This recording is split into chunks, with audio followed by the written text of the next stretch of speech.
Sacrifice rituel, Udiyya pour la femme selon l'école malékite.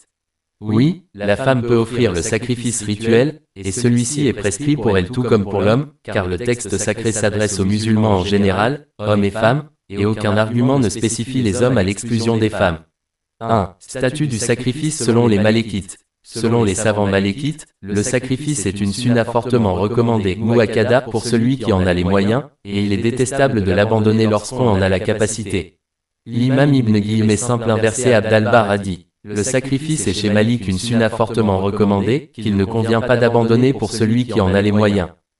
L'imam Malik a dit: le sacrifice est une sunna obligatoire selon la capacité.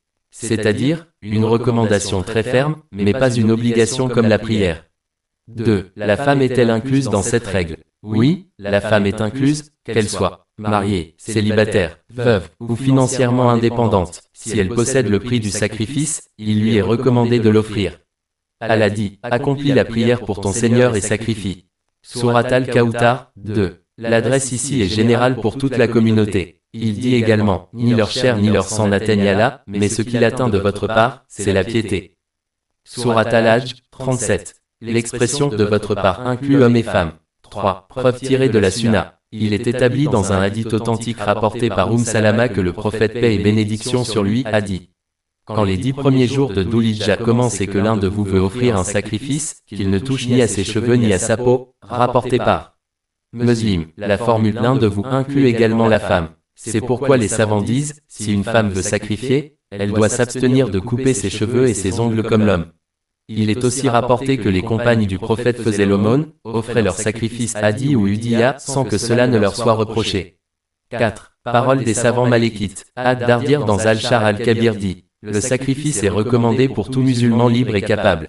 Il n'a pas spécifié l'homme à l'exclusion de la femme. Al-Attab dit: la femme est comme l'homme en ce qui concerne la recommandation du sacrifice si elle en possède le prix.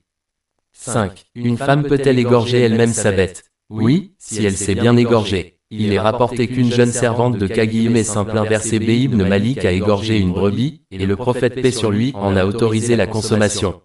Ceci prouve la validité de l'égorgement par une femme. 6. Point important. A. La femme mariée. Si le mari sacrifie pour toute la famille, cela suffit pour tous.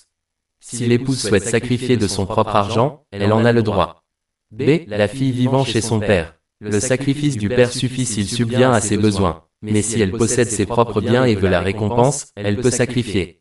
C. Ce qu'il y a de meilleur dans le sacrifice. Le prophète paix sur lui a dit: il n'y a aucune action du fils d'Adam le jour du sacrifice qui soit plus aimée d'Allah que de répandre le sang de la bête, rapporté par Tirmidhi. Conclusion. La femme peut offrir le sacrifice selon l'école malékite, tout comme l'homme. C'est une sunna fortement recommandée pour celui qui en a les moyens.